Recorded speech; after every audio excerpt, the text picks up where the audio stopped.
ఇంకా సినిమా ఎప్పుడు పోస్ట్పోన్ అయిందని తెలిసిందో మార్చ్ నేను ఏం చేశానంటే ఓకే ఈ విఎఫ్ఎక్స్ ఈ రఫ్ వర్షనే శ్రీకాళహస్తి ప్రధాన అర్చకుల్ని పిలిపించి అక్కడ సంస్కృత్ కాలేజ్ ప్రిన్సిపల్ని పిలిపించి ఫార్మర్ ఆ దేవస్థానం బోర్డు చైర్మన్ని పిలిపించి నా సినిమా ఇప్పుడు జూన్కు పుష్ అవుతుంది, మీరు చూడండి ఏమైనా తప్పులుంటే ఇప్పుడు చెప్పండి, నేను అది మార్చుకుంటా అని చెప్పి ఆ షోకి వీళ్ళిద్దరిని పిలిపించాయి. ఎవరిని?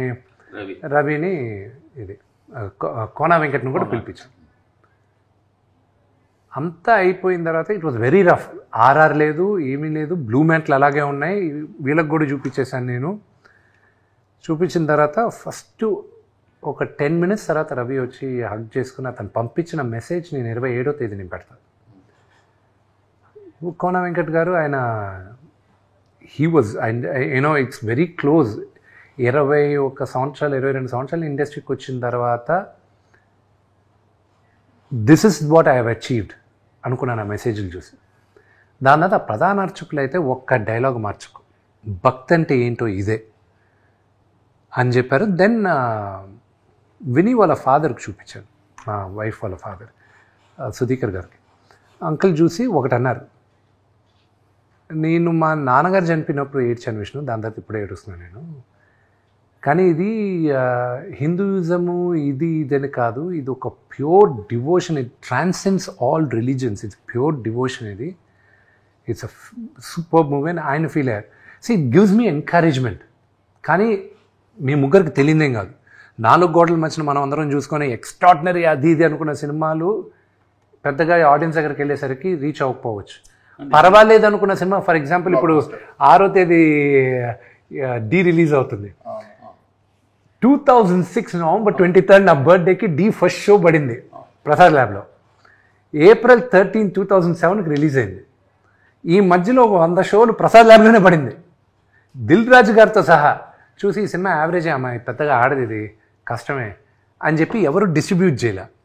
దాని తర్వాత లాస్ట్లో నాన్నగారు తీసుకున్నారు. అలా చాలా మంది డిస్ట్రిబ్యూట్ చేయడం, ఇది యావరేజ్ అన్న సినిమా మన తెలుగులో బ్లాక్ బస్టర్ అయింది, చాలా బస్టర్స్ ఉన్నాయి. ఫర్ ఎగ్జాంపుల్ అరుంధతి, దాని history, money. So all that. So what I'm trying to say, when it comes back ultimately ఇది చేసేది, ఐ హ్యావ్ డిసప్పాయింటెడ్ నాన్నగారు ఫ్యాన్స్, నేను డిసప్పాయింట్ చేశా. నా సినిమాలు నచ్చిన వాళ్ళు నేను డిసప్పాయింట్ చేశా. I hope with this movie I'll be able to say sorry. ఎందుకంటే ఇప్పుడు రామజోగ శాస్త్రి గారు రాసిన పాట చాలా బాగుందండి. ఆ పాట కూడా దానికి తగ్గ ట్యూన్ తగ్గింది. నేను అసలు వెళ్ళాల్సిన రేంజ్కి ఇంకా వెళ్ళలేదేమో అని. I hope maybe it is a slow start, release తర్వాత వెళ్తుందేమో. బట్ రామజోగ గారు రాసిన పాట వరకు చెప్తానండి, అది ప్రాబబ్లీ అది మీ అంచనా అవ్వచ్చు. బట్ సోఫార్ అది టీ సిరీస్లోనే ఈ ఇయర్లో ఈ రోజుటికి, అది మహాశివరాత్రికి 1 month ముందు రిలీజ్ అయింది. ఈ రోజుటికి ఇట్స్ ద హైయెస్ట్ టీ సిరీస్లో, ఇట్స్ నాట్ మై డేటా, ఇది వాళ్ళది, it's the highest played song ఈ రోజుటికి. అది ఫస్ట్ రిలీజ్ చేసిన 2 వారాలకి శ్రీకాళహస్తి ఆ రోజు మహాశివరాత్రి రోజున అక్కడ రిలీజ్ చేస్తుంది. మొన్న రిలీజ్ అయింది పాటలు, పిల్లల పాట, అది గుడిలో రిలీజ్ అవ్వాల్సింది. అది రిలీజ్ అయిన వెంటనే రిలీజ్ అయ్యేటప్పుడు వీ హ్యాడ్ కాల్ అన్నమాట. They said please do not release it, this is going to high attraction అన్నారు. ఇప్పుడు దాకా రిలీజ్ చేయనిలా మమ్మల్ని. ఇంకా పిల్లల పాట ఒక అసెట్ రిలీజ్ చేయాలనేది ఈ రోజుటికి యాపిల్ ఐట్యూన్స్లో it's in the top 7 trending, Shiva Shankara. So we were quite happy with it. Of course నేను అమ్మేసి ఉంటే ఆ ఆడియో నేను ఎవరికి అమ్మను, నా ఆడియో నేను ఇప్పుడు దాకా నా ఆడియో ఎవరికి అమ్మలా, నేను ఓన్లీ డిస్ట్రిబ్యూషన్ ఇస్తుంటాను. ఏం లేదు నాకు ఈరోజు నాకు ఇంకొక ఇవ్వను, నేను ఎప్పుడు ఇవ్వలేదు నా సినిమాలు ఏది లాస్ట్ 5-6 years అయినా. మ్యూజిక్ అయితే లాస్ట్ నేను అమ్మింది దేనికైనా రెడీ, దాంట్లో పిల్లందం కేకా కేకా అని ఒక సాంగ్ ఉంది. ఆ సాంగ్ 3 yearsలో that song made about first ఇయర్లో ఇట్ మేడ్ 83 lakhs. 2012లో ఇట్ మేడ్ 83 lakhs ఆ ఒక్క సాంగ్. దాని తర్వాత ముందు full run it made a few crores ఆ ఒక్క పాటే. So I realise the potential of the songs.